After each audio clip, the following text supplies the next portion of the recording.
Hey y'all, it's your boy Poseidon, and we got another episode of the Poseidcast, episode number 2. In today's video, as you can see over here, we got some topics that we're going to be going over. So the first topic is going to be Ermac, then we're going to go and talk about the balance patch, then we're going to talk about older NRS games, particularly building up communities for them and like tournaments, so people who like the older NRS games can, participate in them, and we just don't let them die or just call them necros, like that. And we'll get into that later. And then what's coming up next for me in terms of like tournaments and content and stuff like that. So let's get into it. The first topic is Ermac, and my personal opinion, Ermac came out Tuesday, April 16th. So today's the 18th that I'm recording this. So we've had about 2 days to look at him, and Ermac seems strong.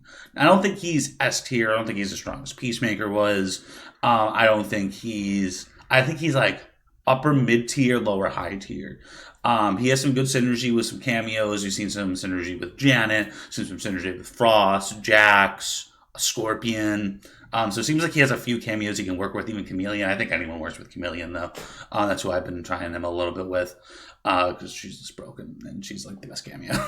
So I think she could work with anyone. There's a little bit of mix-up after like 1-2. You get 1-2-3, was so low. So you do 1-2 overhead ball roll. Pretty crazy. You get some combos off the lift with the fan lift, because he has a lot of lift moves. But the biggest gripes I see a lot of people have with him are his buttons don't really go too far. He doesn't have really long ranging buttons. His poke, his down 3 and down 4 are pretty good, but those are quite minus. You can cancel, so that cancel is also what I want to go into. Is that move is really good, and then you can essentially cancel any string into another string, and that allows you to continue your pressure going, or allows you to get even bigger combos, which is really cool. People's big gripe with that is that, a lot of his things are all minus, like his cancels, which I feel like is fair. Imagine if he just had 3+ cancels. That would be kind of crazy, and then he could just loop it. That would be nuts. But I guess if you spend bar, some of the cancels are plus, or maybe they're all plus. I'm actually not 100% sure. But I know if you spend bar, you can't even get some plus cancels, which I think is fair. If you're going to get plus cancels, you should have to spend bar. It would be pretty ridiculous if you could just get free plus cancels, then you'd just be looping his pressure. But essentially winning neutral, from what I hear, people say his buttons are stubby. But he has good frame data, no real gaps, no real... everything is basically safe except for one string. If you really want to see what you can punish from Ermac, there's a guy named Shenless. I'll make sure to leave a link to his video in the description. He makes every single character that comes out, he makes a how to punish video on it. So definitely make sure to check that out if you're struggling against Ermac. But from what I've seen and from what I saw in the frame data and stuff, he doesn't have much. So you basically just kind of have to read it. You can armor through the cancels. So if you see like, they're going to do like a 1-2 cancel, you can armor through that. But then, that's always a mind game that they can call and bait out the armor. But yeah, no, he seems really cool. He has multiple, like he has just the back forward 1 cancel, and then he has the float move. So if you do like a forward 4 into down back 2, you'll float in the air, and then you can do an aerial attack. And that gets a little bit of mix up too, because he has the ground air move that allows him to shoot a projectile that if you amp, it's 2 bars to amp, and then you get a combo extended out of it. So you do the forward 4 into the lift, and then you can hit him with the overhead jump, or you can do the low and get a bit of a potential mix-up right there. It could be pretty cool. It could be pretty crazy. But Ermac seems like a lot of fun. He's very technical. Like I said, like the float move. He has multiple ways to launch, to get combos, to get combo extenders. And I think that's the reason that his damage is so low, is because they gave him so many different ways to convert into bigger combos that they didn't want him just puking out 40% damage, with 1 bar, because he launched you a couple different ways. So I think they toned down the scaling of that, and I think that's fair. I think he's still a very strong character. He doesn't need to do a ton of damage. He still gets 30% for a bar, which is about a standard. A little bit less than that, but I think his neutral is really good. They said you got some crazy Frost setups. You got Jax combos. Scorpion, you can put Scorpion in there and you'll get that damage, trust me. But he seems like a strong character. I'm looking forward to playing more Ermac. I personally haven't. I guess we can get to that on the 4th one, but I got some tournaments coming up, so I haven't had a ton of time to put into Ermac. I have played him a little bit. It's not like I put him to the wayside, but Reptile just recently got buffed, and I guess that'll kind of launch us into the second point, is that the new balance patch came out on the same day that Ermac dropped. They tend to do that when a new DLC drops. They put out a balance patch. And I think that's a reasonable way to go. We get a character every month and a half, 2 months, which I think is the perfect time to put out a balance patch. And with the balance patch came some pretty severe nerfs to characters like Peacemaker and Raiden, and came some pretty severe buffs to characters like Reptile and Rain. So Reptile, my main character, I guess we'll start there. We got 2 new moves. You got an acid spit projectile. So if you hold the acid spit, you get a projectile that it moves pretty fast. It's a little bit slow on the startup. So it's actually not incredibly useful in a lot of situations because you're going to get beat out by traditional zoning, and it's like you can't really lock people down. It's good in niche situations. It's not something you can just kind of spam, but something that you can throw out a couple times a round that can really throw off your opponent and, help the pacing be on your side, but it's not a spammable projectile, which I think is fair. And then he also got a cancel with his not stand 3. Well, you can. That's pretty much what you use it. You can cancel the teleport. So what you can do is if you hold down, we can cancel it, and that allows you to essentially not have to commit to the overhead, which is extremely unsafe. It's just not a great move. It's good for a combo ender, and that's what most people used it for, and they occasionally mix up just to kind of throw off your opponent. But now that you can cancel it, it gives it so many more layers. So it's really cool. And I don't know, I think Reptile is potentially a upper mid-tier character. Now mid-tier at least, definitely not bottom 5 anymore in my opinion. I think he just has too many layers, too much mental stack, too much to think about that your opponent. So when you're playing against them, it's just a lot of stuff you have to consider. He seems like he's really cool, and I can't wait to play him more because the cancels and stuff, it's only going to get more elaborate. You can combo off stand 3, do a stand 3 cancel into any button basically. So forward 2, forward 3, stand 1. You can combo all of that off tail. It is a bit of a tight timing, so getting that in a match is actually pretty difficult. I think the cancel is more for mind games, and if you amp the cancel, you get a bit more invisibility. So you go invisible when you do the cancel. If you amp it, you have a time for a back 3, back 2 mind game, which is his overhead low. Which is really good because, his overhead, it's either really slow and stubby, so you can't really get the range, but when you do the charge back to, it's really slow, so when he's not invisible, it's very, very easy to react to. But when he is invisible, you don't know what move's coming. So, when you amp the teleport cancel, you're going invisible, so you get time for a potential back 3 or back 2 mind game. If you can use a cameo, so you do a stand 3 cancel, or 1-1-4 cancel, call in your cameo like Goro, Striker, or Kano to use one of those 3, and you make them respect the cancel, then now they have to sit there and hold a 50-50. Really, really cool stuff. Really good buff for Reptile. Other character they got buffed was Rain. So unfortunately, I probably should have done a little bit more research before I came in here, but I'm not 100% sure exactly his buttons and stuff like that. I know he basically got another launcher. He has more cancels. He seems like he's a lot stronger now, similar to Reptile, where he got just some buffs here and there. He got an additional move too, plus extra cancels. So he seems like he's really good, and I'm going to put him on the same boat. I thought he was a lower tier character before, but now he's likely probably mid-tier to upper mid-tier based off what I've seen. I'll have to do more research into that. I do apologize for not coming here more prepared with the exact Rain buffs that did happen, buttons and stuff like that, but he seems really strong.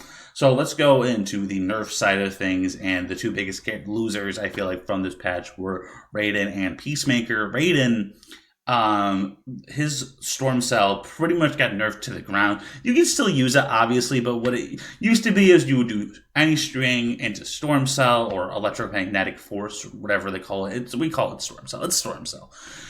Into Storm Cell, and then he would call in Kano, and what happened is you would be very plus. Like, basically every time, unless you were really off with your Kano call, you would be plus for days. So you do a string, plus string, and a lot of times you could even jail it if you timed it right into moves. Even if you didn't, it would still be plus, so the opponent would have to make a risk. They would have to, poke or try to armor, and it was just a big risk. Pokes are punishable. Armor is unsafe for most characters, unless you're playing WoW, which good for you, man.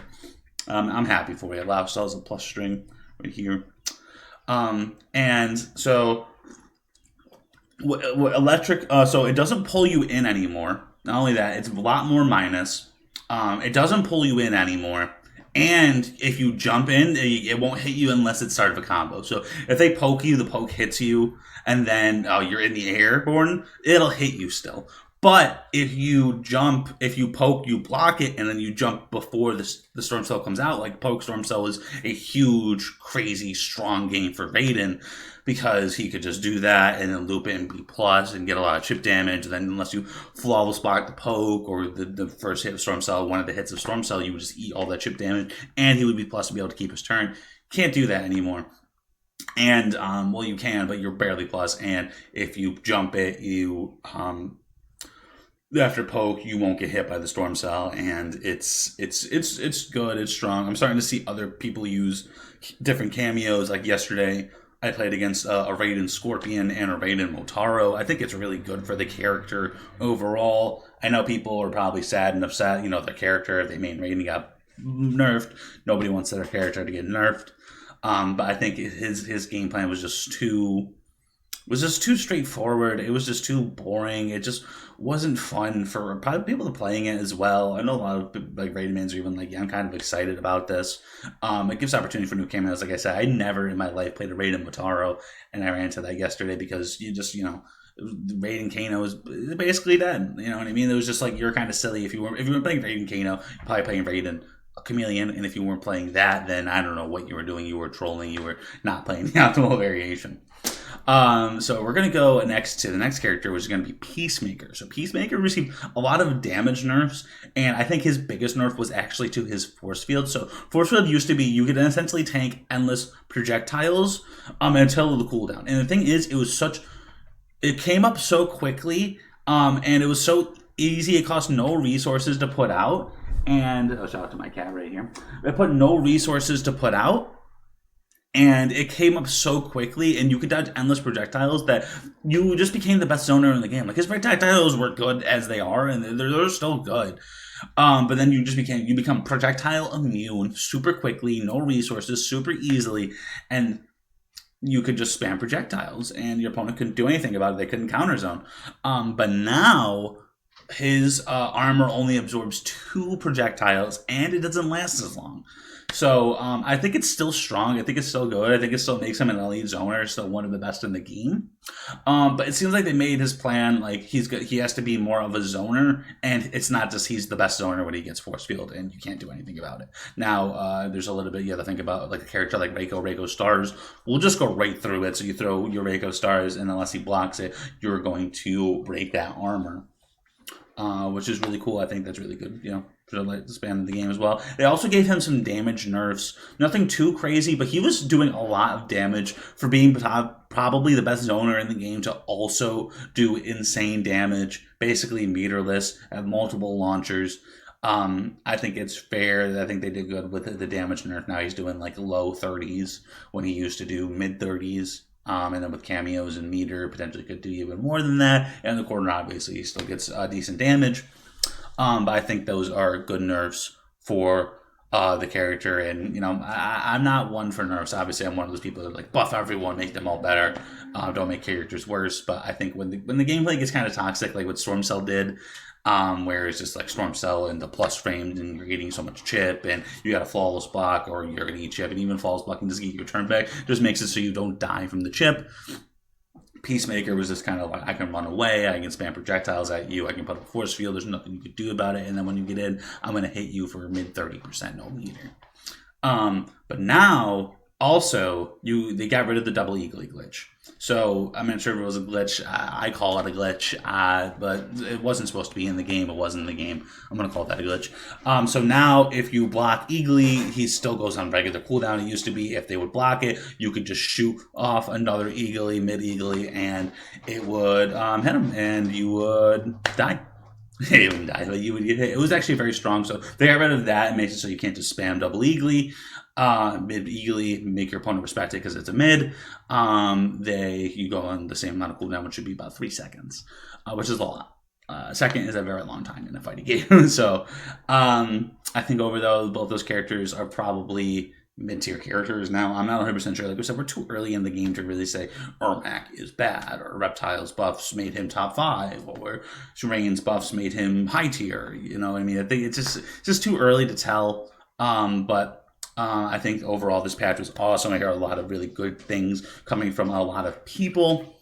And those good things coming from a lot of people kind of goes into our next thing, which is talking about older NRS games and having competitive scenes for those games. So I personally, I said in my first podcast that I had come from the Smash scene, and particularly the Super Smash Bros. Melee.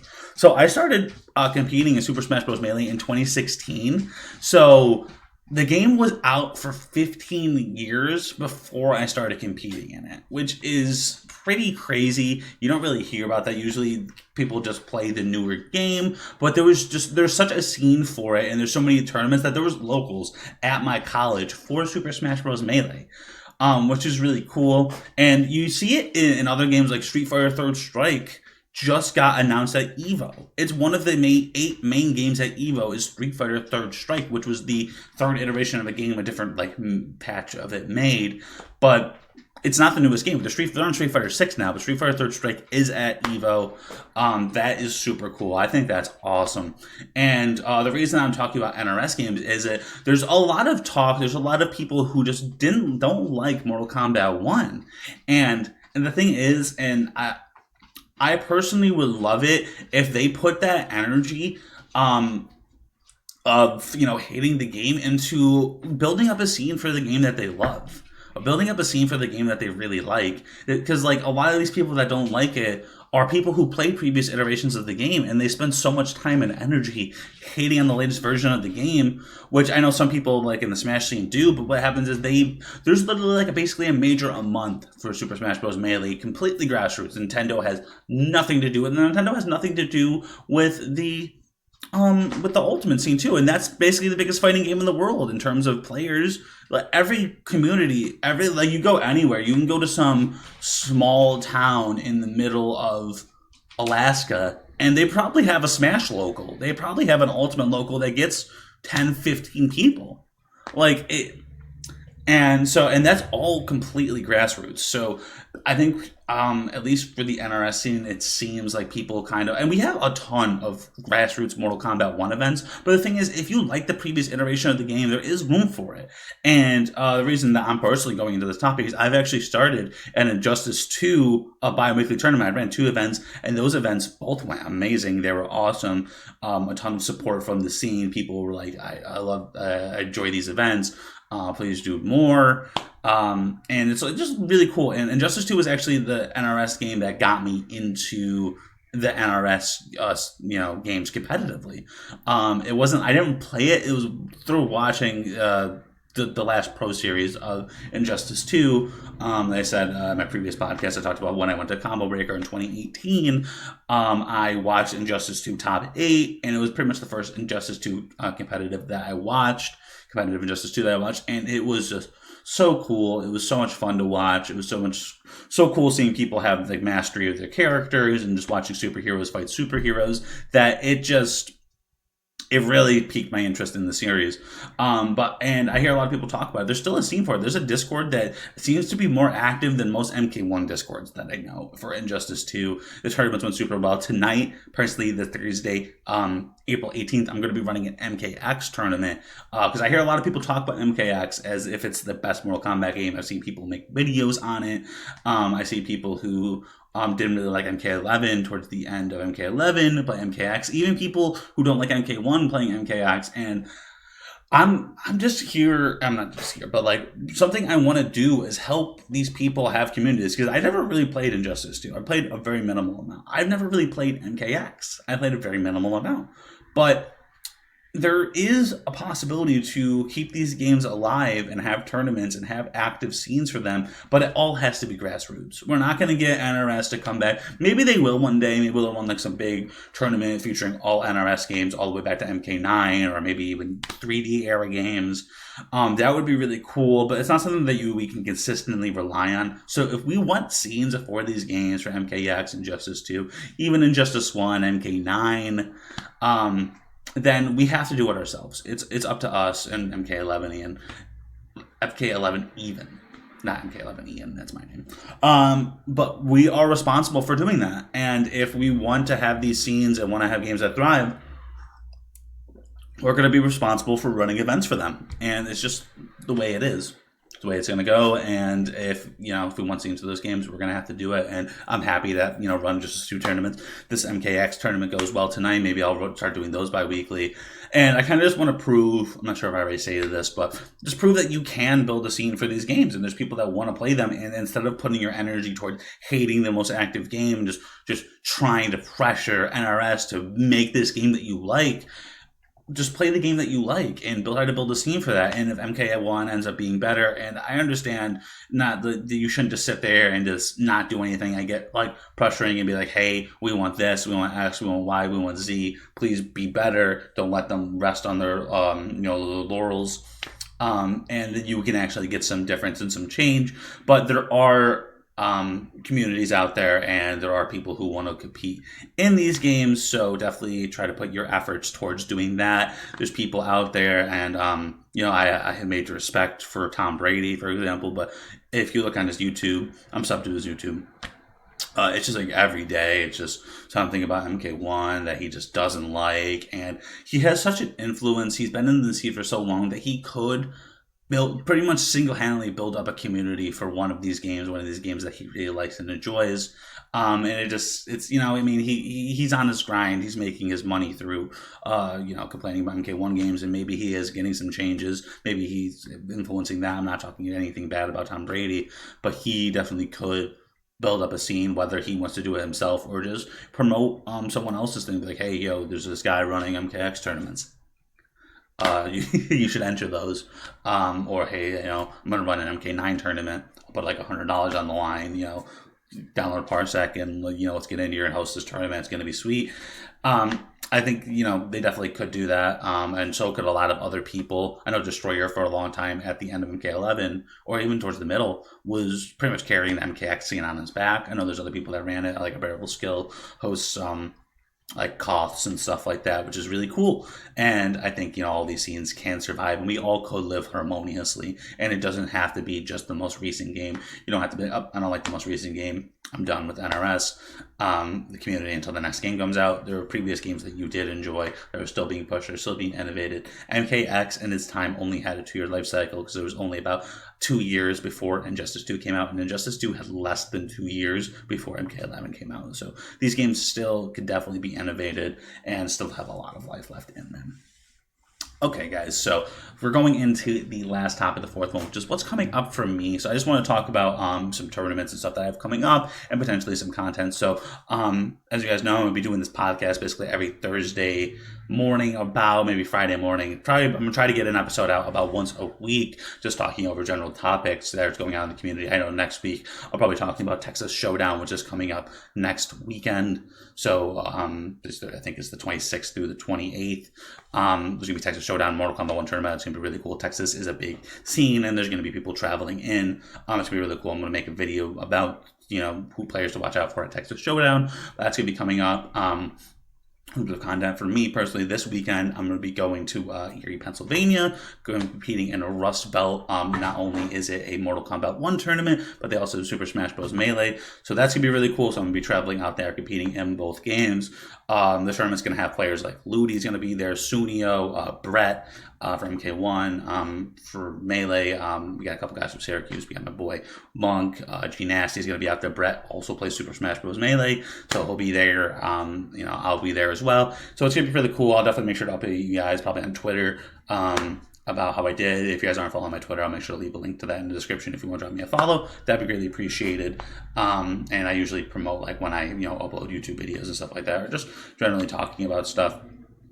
So that's going to be this weekend. Next weekend, next Saturday, the 27th, I'm going to be going to Rochester, New York, to be competing in Frame. I think it's Frame 16. It's a big, probably upstate New York's biggest regional Melee tournaments that we have these days. They do about twice a year. And I don't know, I've been competing the past couple of weekends in Super Smash Bros. Melee. I got 7th at a tournament, Smash at Apex. And I got 2nd at a tournament last weekend. So I'm practicing. I'm trying to get in better shape in Super Smash Bros. Melee. And it's a reason that I haven't been able to play a ton of Ermac, because I want to get my reptile in shape and understand the buffs and how to use them equitably. Maybe that's the right word. I'm not 100% sure. But I want to be able to use, reptile to my best ability, and I got these tournaments coming up, and I also got Melee tournaments coming up, so I really haven't had a ton of time. So definitely Ermac content will be coming for sure, but be on the lookout for that. But for now, I am just got these tournaments coming up. So next weekend, Rochester, and then a couple weeks after that, I'm going to be going to GOML, which is a tournament in Toronto. And that's for Super Smash Bros. Melee exclusively. They host other FGC games, but of course MK isn't there. It's sad because there's a lot of Smash tournaments, major tournaments, that are applying more fighting games like Tekken and Street Fighter, but MK doesn't seem to be at any of them. Even Genesis, that came out, that was a few months after the game came out, that had a bunch of side tournaments like Grand Blue, Guilty Gear, Street Fighter, Tekken. Didn't have MK, and that was just sad. They don't seem to be adopting MK. Doesn't seem to be a huge competitive game.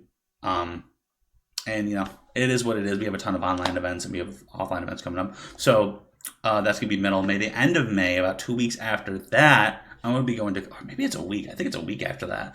I'm going to be going to Combo Breaker. It is a week after that.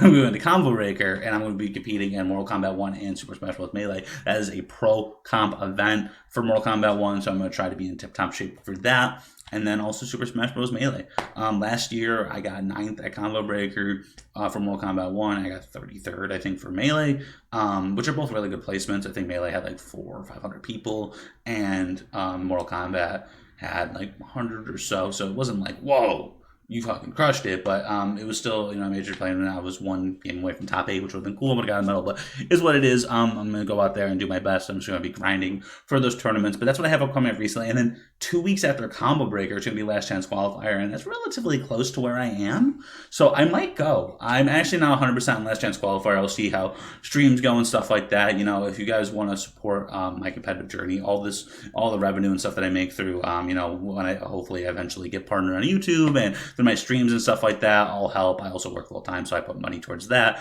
But obviously, if I have a donation goal on my stream, which I often do, if I reach that, I'm going to go to that tournament. And so if you want to support your boy that way, you obviously can. But simply watching, whether it's the stream or my YouTube videos, helps a ton in getting me to more events and stuff like that. I also have a sponsor in DG. They help a lot as well. So but yeah, guys, that's going to be it for this episode of the Poseidcast. That's what I have coming up. I hope you guys enjoyed. Please let me know what you guys think of Ermac. What do you think of the most recent balance patch for Mortal Kombat 1? What do you think about building up older games, previous NRS games, or just previous games in general? I said there's very active streams for Super Smash Bros. Melee, Street Fighter, Third Strike, even like Guilty Gear, like XST. I think I see that at like a lot of majors and stuff like that. Capcom versus the SNK. I see that a lot of tournaments and stuff too. So building up older games that aren't the most recent game for the franchise. Let me know what you guys think about that. And how you could go about it, or just if you enjoy that, or you think we should do that more. And then what's coming up next for me, and that's what I did. You guys don't need to comment on that. Thank you guys so much. I hope you enjoyed this episode of the Poseidcast, and I'll see you guys next week.